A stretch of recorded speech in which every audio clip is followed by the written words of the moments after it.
Anjali Saraswat, and on this channel you will find content related to UGC NET examination. तो आज हम start करेंगे variables के साथ।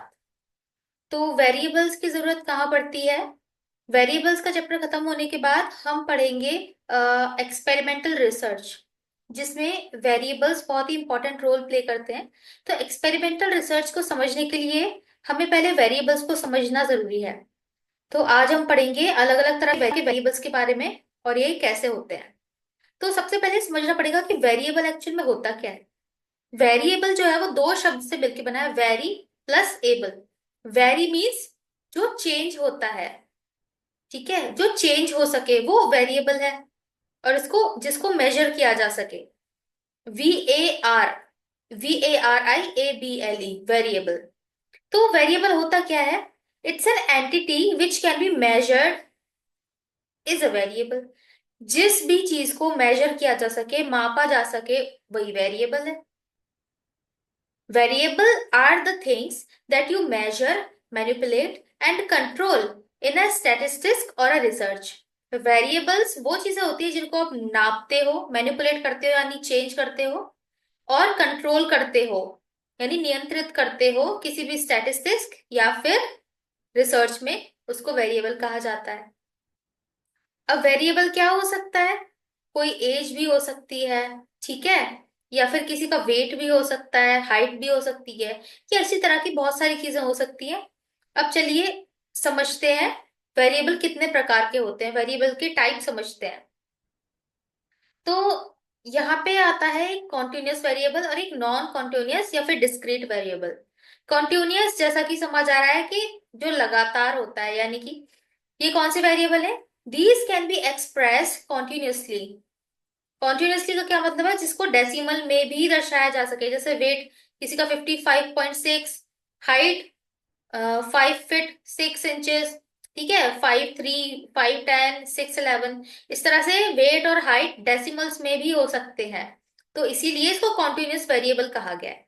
नॉन कॉन्टिन्यूस या डिस्क्रीट वेरिएबल, ये एक ही वेरिएबल के नाम है, और ये वो वेरिएबल होते हैं जिनको सिर्फ होल नंबर्स के फॉर्म में दर्शाया जाता है। इनमें फ्रैक्शन या फिर डेसिमल नहीं होते हैं। इनको सिर्फ होल नंबर कैसे होते हैं? 0 1 2 3 4, यानी बिना डेसिमल वाले नंबर्स। और इसका एग्जाम्पल क्या है? Number of student. Number of student 0 हो सकता है, 1 2 3 हो सकता है, लेकिन -1 2 3 या फिर 1.5 या 2.5 ऐसा नहीं हो सकता है, ठीक है। तो होल नंबर्स जो है, जिस वेरिएबल में होल नंबर है उसको आप नॉन कॉन्टिन्यूस या फिर डिस्क्रीट वेरिएबल बोलते हैं। आई होप कि आपको क्लियर हो गया होगा। ये बहुत ही आसान था, कुछ ऐसा मुश्किल है नहीं इसमें। चलिए नेक्स्ट देखते हैं।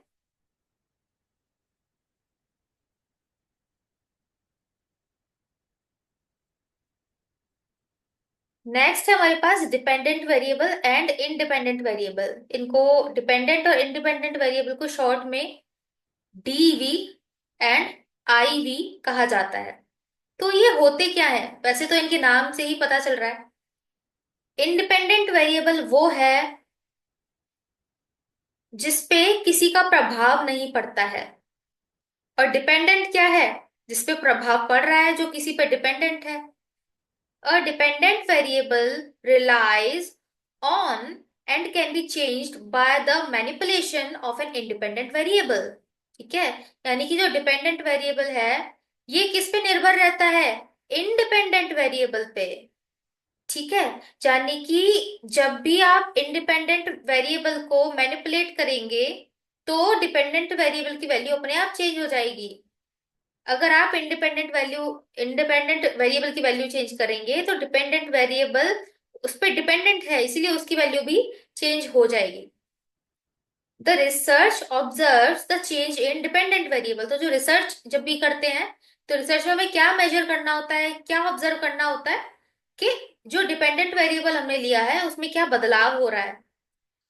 डिपेंडेंट वेरिएबल और इंडिपेंडेंट वेरिएबल के डिफरेंसेस यहाँ टेबुलर फॉर्म में दिखाए गए हैं। तो डिपेंडेंट वेरिएबल क्या होता है?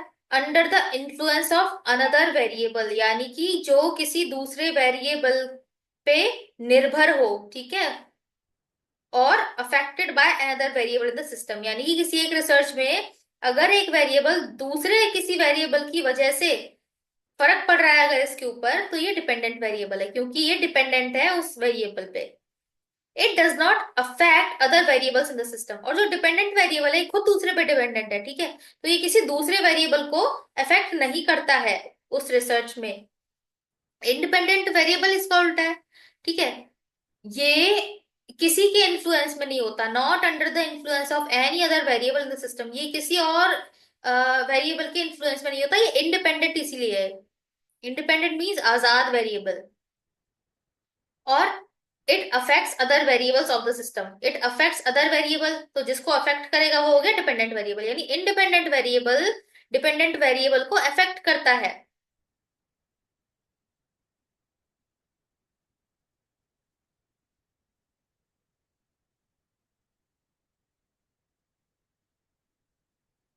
अब जो इंडिपेंडेंट वेरिएबल होता है आईवी, ये दो प्रकार का होता है।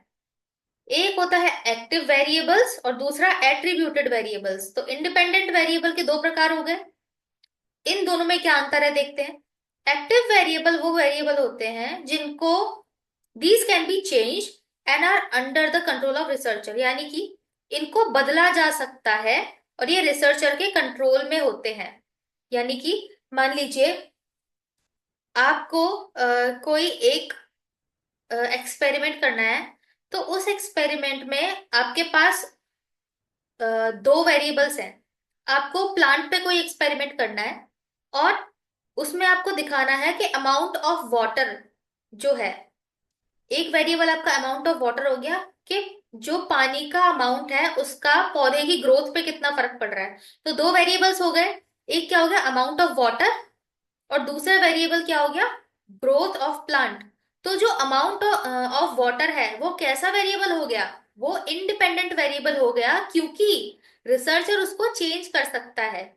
और जो ग्रोथ ऑफ प्लांट हो गई वो क्या हो गया डिपेंडेंट वेरिएबल, क्योंकि वो डिपेंड करता है किस पे, अमाउंट ऑफ वाटर पे, यानी कि इंडिपेंडेंट वेरिएबल पे। तो एक्टिव वेरिएबल वो हुआ जब रिसर्चर उसको कंट्रोल कर सके और चेंज कर सके। तो जब वो पौधे में पानी डालेगा तो उसका कंट्रोल है उस पर कि वो कितना पानी डाल रहा है। कभी वो 5 ml डालेगा, वो 10 ml, जितनी उसकी मर्जी है वो उतनी डालेगा। तो वो कैसा वेरिएबल हो गया amount of water, active variable, ठीक है। तो ये कौन से वेरिएबल्स होते हैं active variables, these can be changed and are under the control of researcher. और इसका एग्जाम्पल अभी मैंने आपको एक दिया था प्लांट और वाटर वाला। दूसरा एग्जाम्पल यहाँ है monthly expenditure of a house hold on vegetables, जैसे कि किसी के घर में सब्जियों पे एक महीने में कितना खर्चा हो रहा है, ये कंट्रोल्ड वेरिएबल हो गया, क्योंकि इसको कम ज्यादा अपने हिसाब से किया जा सकता है। दूसरा हो गया एट्रीब्यूटेड वेरिएबल, ये इंडिपेंडेंट वेरिएबल के ही टाइप्स हैं। एट्रीब्यूटेड वेरिएबल क्या कहता है, these can't be changed and are not under the control of researcher. For example age gender of respondents, यानी कि ये ऐसे वेरिएबल्स होते हैं जिनको बदला नहीं जा सकता और ना ही ये रिसर्चर के कंट्रोल में होते हैं, यानी इन पे किसी का फर्क नहीं पड़ता। ये होते तो इंडिपेंडेंट ही है, लेकिन इनको ना तो बदला जा सकता है और ना ही रिसर्चर का इन पे कोई कंट्रोल होता है। अब इसके एग्जाम्पल हैं, जैसे कि अब रिसर्चर ने कुछ लोगों को लिया अपने रिसर्च के लिए और उनपे किसी एक चीज का एक्सपेरिमेंट करना है, जैसे किसी डाइट का एक्सपेरिमेंट करना है कि मैं इनको ये डाइट दूंगा।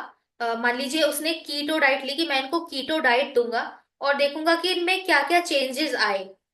तो यहाँ पे जो भी रेस्पोंडेंट्स होंगे, यानी कि जो भी सब्जेक्ट्स होंगे उस रिसर्च के, उनका एज या जेंडर जो भी है उसको रिसर्चर बदल नहीं सकता है, ठीक है, ये बदले नहीं जा सकते और इसीलिए ये रिसर्चर के कंट्रोल में भी नहीं होते हैं। इसीलिए इनको एट्रीब्यूटेड वेरिएबल्स कहा जाता है।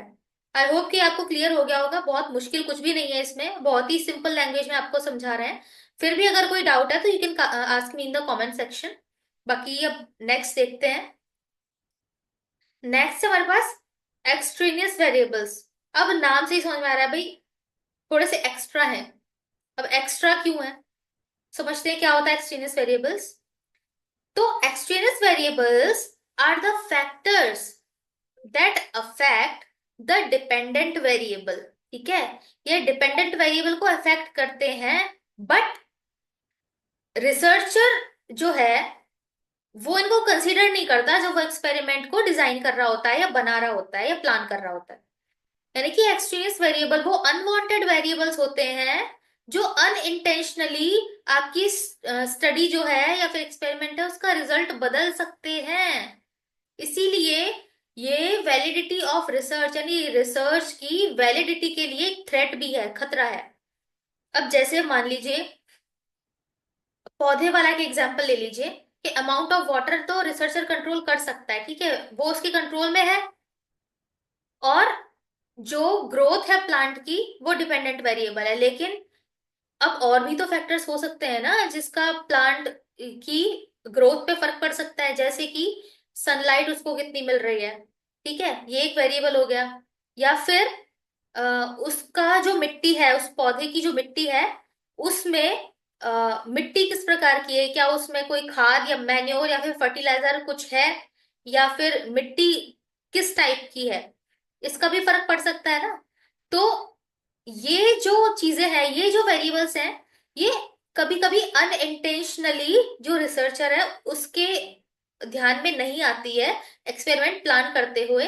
लेकिन फिर भी ये आपका जो आउटकम है यानी कि डिपेंडेंट वेरिएबल है उसको चेंज कर सकता है, जिसकी वजह से आपकी रिसर्च का जो आउटकम है वो गलत हो सकता है ना, फर्क पड़ सकता है उसमें। और इसीलिए ये रिसर्च की वैलिडिटी के लिए खतरा है। अब मान लीजिए रिसर्चर ने कुछ प्लांट्स लिए, 10 प्लांट लिए, वैसे तो बहुत कम है ये नंबर, बड़ा नंबर रखा जाता है। मान लीजिए 100 प्लांट्स लिए, उसमें से कुछ प्लांट्स जो थे उनको रखा गया इंडोर, कुछ प्लांट्स हैं उनको बाहर रखा गया गार्डन सॉइल में, और कुछ को रखा गया फील्ड वाली सॉइल में, कुछ को फर्टिलाइजर दिया गया, कुछ को मैन्योर दिया गया। तो वो इंटेंशनली नहीं दिया, बट वो चेंज था पहले से ही, उनको कंसीडर नहीं किया गया जब एक्सपेरिमेंट को डिजाइन किया जा रहा था। बट अब जब आपका जो इंडिपेंडेंट वेरिएबल है क्या है, वाटर, अमाउंट ऑफ वाटर, लेकिन बाद में जो रिजल्ट आएगा डिपेंडेंट वेरिएबल का रिजल्ट जब आप चेक करोगे, उसको ऑब्जर्व करोगे, तो वो चेंज आएगा, क्योंकि जो एक्सट्रेनियस वेरिएबल्स हैं, जो बाकी के बाहरी फैक्टर्स हैं, अनवांटेड वेरिएबल्स हैं, जो आपको अपनी रिसर्च में नहीं चाहिए थे वो भी आ गए। उसकी वजह से आपके रिजल्ट जो है वो गड़बड़ आ गए। ठीक है, तो ये होते हैं एक्सट्रेनियस वेरिएबल, ये अनवांटेड वेरिएबल्स होते हैं, हम इनको नहीं चाहते अपनी रिसर्च में, क्योंकि ये रिसर्च की वैलिडिटी के लिए खतरा होते हैं। अब जो एक्सट्रेनियस वेरिएबल्स होते हैं ये भी दो तरह के हो सकते हैं, कंफाउंड और आर्टिफैक्ट वेरिएबल्स।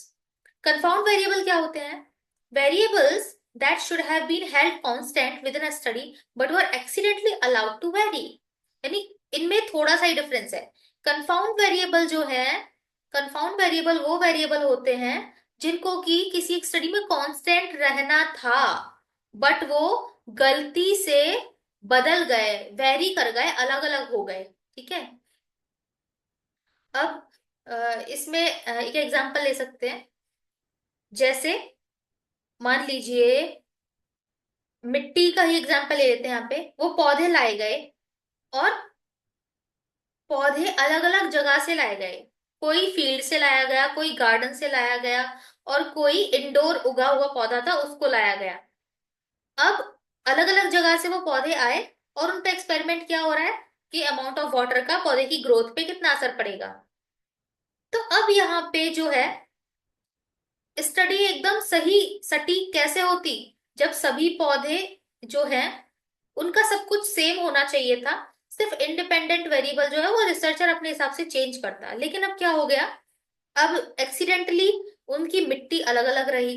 ठीक है, किसी में काली मिट्टी निकली, किसी में बलुई मिट्टी निकली, मिट्टियों की भी अलग अलग प्रकार होते हैं। ठीक है, किसी मिट्टी में ह्यूमस था, किसी में कम था, किसी में नहीं था। तो ये जो है वो कंफाउंड वेरिएबल्स है, क्योंकि एक्सीडेंटली ये अलग अलग हो गए, जबकि इनको कांस्टेंट रहना था, यानी कि सारे पौधों की मिट्टी सेम होनी चाहिए थी, है ना। Variables that should have been same, है ना, constant, that should have been held constant, यानी टाइप ऑफ मिट्टी जो था, ये जो वेरिएबल है वो सेम होना चाहिए था, यानी कांस्टेंट होना चाहिए था उस स्टडी में। बट वो एक्सीडेंटली वेरी कर गया, यानी अलग अलग हो गया। इसीलिए इस तरह के वेरिएबल्स को कंफाउंड वेरिएबल्स कहते हैं, कंफाउंड एक्सट्रेनियस वेरिएबल्स। अब दूसरे होते हैं आर्टिफैक्ट्स। ये इसका ठीक उल्टा होता है, यानी variables that should have been systematically varied either within और across studies but that were accidentally held constant, यानी कि जिनको एक सिस्टमैटिक तरीके से अलग अलग होना चाहिए था बट वो सेम रह गए। मान लीजिए डॉक्टर ने आपको दवाई दी, और मान लीजिए आपकी कोई, आपकी नहीं, किसी एक पर्सन की सर्जरी हुई है, और उस सर्जरी के बाद डॉक्टर ने बोला कि आपको ये डाइट फॉलो करनी है और आपको डेली एक्सरसाइज करनी है, ये एक्सरसाइज करनी है। अब यहाँ पे क्या हुआ कि उसको बोला गया कि उसको एक्सरसाइज करनी है डेली ये वाली, तो उसने क्या किया कि उसको वो एक्सरसाइज को करना था, उसने दवाइयां तो ली बट उसने जो एक्सरसाइज डॉक्टर ने बोली थी उसको नहीं किया। ठीक है, अलग अलग दिन अलग अलग एक्सरसाइज करने के लिए बोलता, उसने नहीं किया, तो वो कांस्टेंट बैठा रहा, यानी कि जो एक्सरसाइज उसको करनी थी, यानी उसको चेंज लाना था, अलग अलग वेरिएशन करना था, वो नहीं हुआ। तो क्या हुआ, उसकी जो मेडिसिन का फर्क है या जो इफेक्ट है वो पूरा दिखेगा। जो उसकी सर्जरी हुई है उसके बाद क्या वो एकदम जितना अच्छे से, जितना जल्दी वो ठीक हो सकता था, क्या अब इतना जल्दी वो ठीक हो पाएगा? नहीं। ठीक है, तो यहाँ पे क्या हुआ, उसको एक्सरसाइज करनी थी बट वो कांस्टेंट रह गया, उसने नहीं किया ऐसा। तो ये कैसा हो गया, आर्टिफैक्ट वेरिएबल, जो सिस्टमैटिकली अलग होने चाहिए थे, डिफरेंट होने चाहिए थे बट गलती से कांस्टेंट रह गए स्टडी में। इसीलिए इनकी वजह से जो रिसर्च की वैलिडिटी है वो खराब होती है। तो इस तरह से कंफाउंड और आर्टिफैक्ट वेरिएबल एक दूसरे के ऑपोजिट है। आई होप कि ये भी आपको क्लियर होगा। आगे बढ़ते हैं। अब ये चार वेरिएबल है, बहुत ही आसान है। कंट्रोल वेरिएबल क्या होता है? कंट्रोल वेरिएबल वो वेरिएबल्स हैं जो कांस्टेंट रहते हैं और स्टडी के दौरान चेंज नहीं होते। ठीक है, अब कंट्रोल वेरिएबल को समझने के लिए थोड़ा सा एक्सट्रेनियस वेरिएबल पे वापस आते हैं। एक्सट्रेनियस वेरिएबल क्या था? वो अनवांटेड वेरिएबल्स हैं जो अनइंटेंशनली स्टडी में आ गए हैं और हमारे रिजल्ट को खराब करेंगे, ये अनवांटेड वेरिएबल्स है। ठीक है, लेकिन मान लीजिए रिसर्चर को पहले ही ख्याल आ गया, उसको पहले ही पता चल गया कि भाई ये अनवांटेड वेरिएबल्स आ सकते हैं। जैसे टाइप ऑफ मिट्टी को ले लीजिए, अब उसको लगा कि पौधे अलग अलग मिट्टी से आ रहे हैं तो मेरे रिजल्ट वेरी कर सकते हैं, तो मुझे मिट्टी सेम रखनी चाहिए। तो जब वो एक्सट्रेनियस वेरिएबल को कंट्रोल कर लेता है, यानी उन सभी पौधों की मिट्टी सेम अगर हो जाती है, समय रहते पता चल जाता है, तो अनवांटेड वेरिएबल्स को उसने कंट्रोल कर लिया। ठीक है, टाइप ऑफ मिट्टी को उसने कंट्रोल कर लिया और मिट्टी सेम हो गई, तो वो वेरिएबल कैसा होगा, constant throughout the study. तो control variables are constant and do not change during the study, और टाइप ऑफ मिट्टी जो है चेंज नहीं होगा ड्यूरिंग द स्टडी। ठीक है, तो इन्हीं को बोलते हैं कंट्रोल वेरिएबल्स, जिनको, जिन अनवांटेड एक्सट्रेनियस वेरिएबल को हम समय रहते कंट्रोल कर लेते हैं वो कंट्रोल वेरिएबल्स होते हैं। Control variable are constants and do not change during the study. Extraneous variables are controlled, यानी made constant so that they don't affect the experimental study, ताकि वो स्टडी को अफेक्ट ना करे, उनको कांस्टेंट रखा जाता है। बहुत आसान था। दूसरा है कैटेगोरिकल वेरिएबल, जिसमें कैटेगरीज होती हैं, यानी कि ऐसे वेरिएबल जिनमें आपके पास जो ऑप्शंस होते हैं वो स्पेसिफाइड, आपके पास एक सेट ऑफ ऑप्शंस होता है कि इसके यही ऑप्शन हो सकते हैं, इसके अलावा कुछ नहीं हो सकता। ठीक है, जैसे इसका एक एग्जांपल यहाँ पे दिया हुआ है, ब्लड ग्रुप। ब्लड ग्रुप कितना, A B, A B O, A positive, A minus, B positive, B negative, O positive, O negative, A B positive and A B negative. Blood group यही तो हो सकता है, इसके अलावा क्या हो सकता है? ठीक है, तो ये होते हैं कैटेगोरिकल वेरिएबल्स। दूसरा होता है डाइकोटोमस वेरिएबल्स। डाई मीन्स होता है दो, टू, यानी ऐसे वेरिएबल्स जिसके सिर्फ दो ही ऑप्शन हो सकते हैं। इसका एक एग्जांपल है यस और नो। तो ये क्वेश्चन है आर यू मैरिड, तो इसका दो ही ऑप्शन हो सकते हैं, यस और नो। ठीक है, तो ऐसे वेरिएबल्स को होते हैं डाइकोटोमस वेरिएबल्स। ये डाइकोटोमस है। ऐसे ट्राइकोटोमस वेरिएबल्स भी होते हैं जिसके सिर्फ तीन ऑप्शन हो सकते हैं। ठीक है, ट्राई मीन्स थ्री, ट्राइकोटोमस वेरिएबल जिनके थ्री अवेलेबल ऑप्शंस होते हैं। नेक्स्ट है डेमोग्राफिक वेरिएबल। ये आपको पता भी होगा, डेमोग्राफिक इंफॉर्मेशन कई बार पूछी जाती है, फॉर्म्स वगैरह भरते हो आप, उसमें भी पूछी जाती है डेमोग्राफिक इंफॉर्मेशन। तो डेमोग्राफिक वेरिएबल्स क्या होते हैं? Variables use for describing samples and show that the sample is representative of population, यानी कि ऐसे वेरिएबल जो सैंपल्स को डिस्क्राइब करने के लिए और ये शो करने के लिए कि ये इस पॉपुलेशन का रिप्रेजेंटेटिव है, ठीक है, इस पॉपुलेशन को रिप्रेजेंट कर रहा है, इस चीज को दिखाने के लिए जो वेरिएबल यूज किए जाते हैं उनको डेमोग्राफिक वेरिएबल्स कहा जाता है। कुछ डेमोग्राफिक वेरिएबल्स हैं, gender, age, occupation, gender male female या अदर, और एज जो है, ऑक्यूपेशन है, ये सभी आपके डेमोग्राफिक वेरिएबल्स में आते हैं, ठीक है। तो आई होप कि ये क्लियर होगा। अब हम कुछ क्वेश्चंस देख लेते हैं, प्रीवियस ईयर क्वेश्चंस। ये है अक्टूबर 2022 से। An empirical counterpart of a concept is called. देखिए एम्पायरिकल जो वर्ड है, इस जो भी क्वेश्चन आप पढ़ रहे हैं, अगर आपकी लैंग्वेज अच्छी है, हिंदी या इंग्लिश जिस भी लैंग्वेज में आप पेपर अटेम्प्ट कर रहे हैं, अगर आपकी लैंग्वेज अच्छी है तो आप शब्दों के मतलब समझ पाएंगे और क्वेश्चन को थोड़ा आसानी से सॉल्व कर पाएंगे। एम्पायरिकल का मतलब होता है कि कोई ऐसी चीज जो एविडेंस बेस्ड हो, मनगढ़ंत ना हो और ऑब्जर्वेशन बेस्ड हो, ठीक है। तो empirical counter part of a concept is called. किसी भी कंसेप्ट का empirical counter part, empirical part को क्या कहते हैं? क्या उसको कंस्ट्रक्ट कहते हैं, क्या डेफिनेशन कहते हैं, क्या हाइपोथेसिस कहते हैं, क्या वेरिएबल कहते हैं? तो देखिए, कंस्ट्रक्ट या डेफिनेशन या हाइपोथेसिस, इन सब को क्रिएट किया जाता है। ये चीजें जो है ये ब्रेन से आती हैं, डेवलप होती हैं। पीपल और साइंटिस्ट और researchers create them in their head, but whenever they do a study, जो वेरिएबल होता है, वेरिएबल ऐसे ही कहीं से नहीं आ जाता। वेरिएबल जो है स्टडी होती है, उस स्टडी को ऑब्जर्व करके आपके वेरिएबल्स आते हैं, ठीक है। उसमें वेरिएबल्स को डिफाइन किया जाता है और फिर उनको आपके एक्सपेरिमेंटल स्टडी में ऑब्जर्व करके फिर नोट किया जाता है, जिसके हिसाब से ऑब्जर्वेशन के बाद रिजल्ट बनता है। तो इन चारों में से जो वेरिएबल है, यही एक चीज है जो आप मन से नहीं कर सकते हो, इसके लिए आपको एक्सपेरिमेंट करना पड़ेगा। ये चीजें जो है ये आपकी क्रिएट की जाती हैं खुद से, बट वेरिएबल आप खुद से क्रिएट नहीं कर सकते हो, इसीलिए वेरिएबल किसी भी कंसेप्ट का एम्पेरिकल काउंटर पार्ट है। तो आपका फोर्थ ऑप्शन करेक्ट हो जाएगा। नेक्स्ट क्वेश्चन देखिए, नवंबर 21 से है। An extraneous variable is also known as. हमने एक्सट्रेनियस वेरिएबल के दो पार्ट्स पढ़े थे, कौन कौन से? दो तरह के होते हैं एक्सट्रेनियस वेरिएबल्स। इनमें से कौन सा है जो एक्सट्रेनियस वेरिएबल है? कंटीजियस, इंटरवीनर, डिपेंडेंट या फिर आर्टिफैक्ट? एक्सट्रेनियस वेरिएबल के दो पार्ट्स थे, जिसमें से एक था आर्टिफैक्ट। तो आपका फर्स्ट ऑप्शन करेक्ट हो जाएगा। ये देखिए एक प्रैक्टिकल क्वेश्चन है, और इस क्वेश्चन को देख के बहुत लोगों को लग सकता है कि इसका ऑप्शन, इसका आंसर ये भी हो सकता है, ये भी हो सकता है और ये भी हो सकता है। लेकिन इसके लिए आपको काफी क्लियरली सोचना पड़ेगा। और चलिए पढ़ना शुरू करते हैं।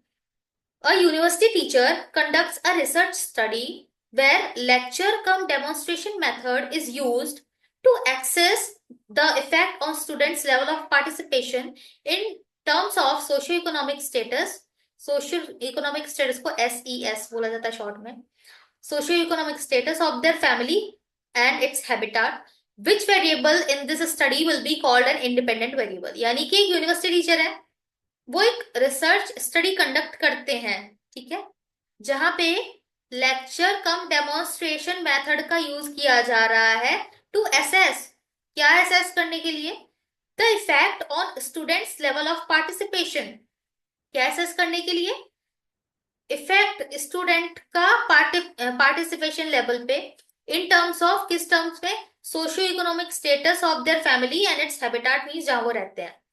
Which variable in this study will be called independent. Independent means जो किसी पर डिपेंडेंट नहीं होता है, ठीक है। तो इन सभी, इन चारों ऑप्शंस में से कौन सा ऐसा वेरिएबल है जिसको आप इंडिपेंडेंट वेरिएबल कहोगे?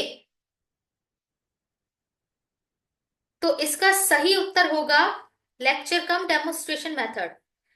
अब ये आंसर तो बता दिया, लेकिन इसके पीछे ये जानना जरूरी है कि इसका आंसर यही क्यों है। अब देखिए ध्यान से, इस क्वेश्चन में क्या हो रहा है, एक रिसर्च स्टडी हो रही है जहां पे कि लेक्चर कम डेमोन्स्ट्रेशन मेथड का यूज किया जा रहा है, ठीक है। किस पे? स्टूडेंट के लेवल ऑफ पार्टिसिपेशन पे। तो अब देखिए, सोशियो इकोनॉमिक स्टेटस जो है वो अलग अलग हो सकता है बच्चों का, ठीक है। इनका फैमिली का सोशियो इकोनॉमिक स्टेटस और हैबिटेट चेंज हो सकता है, यानी they depend on various factors, ठीक है।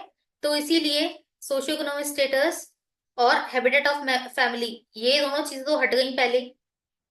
अब कुछ को लगेगा कि स्टूडेंट्स लेवल ऑफ पार्टिसिपेशन भी तो हो सकता है, ठीक है। बट ये भी नहीं होगा, क्योंकि जो स्टडी है वो क्या कर रही है, वो effect on students level of participation, इस पे क्या फर्क पड़ेगा, इस पे फर्क पड़ेगा। इस क्वेश्चन के हिसाब से स्टूडेंट के लेवल ऑफ पार्टिसिपेशन जो है, इस पे फर्क पड़ेगा किसका, इन चीजों का। तो ये क्या हो गए, ये भी इंडिपेंडेंट नहीं रह गया, क्योंकि ये भी डिपेंडेंट हो गया ना। तो अब इंडिपेंडेंट क्या बचा, ये भी हट गया। क्या बचा, लेक्चर कम डेमोन्स्ट्रेशन मेथड, ये इंडिपेंडेंट है, ठीक है। इसको इंडिपेंडेंट कहा जाएगा, और बाकी सारे जो फैक्टर्स है आपके डिपेंडेंट हो जाएंगे। तो इसीलिए आपका फर्स्ट ऑप्शन सही है। आज के लिए इतना ही, और बाकी हम नेक्स्ट क्लास में पढ़ेंगे स्केल, ऑर्डिनल ऑर्डिनल स्केल और नॉमिनल स्केल, ऐसे ही कई स्केल जिन पे वेरिएबल्स को मेजर किया जा सकता है। और हम पढ़ेंगे एक्सपेरिमेंटल रिसर्च और प्रीवियस ईयर क्वेश्चंस के साथ। तब तक के लिए thank you so much, and keep watching my videos, and please share these videos if you like them, and please like these videos, and please subscribe to my channel. I post new video every day, and keep studying. Thank you so much.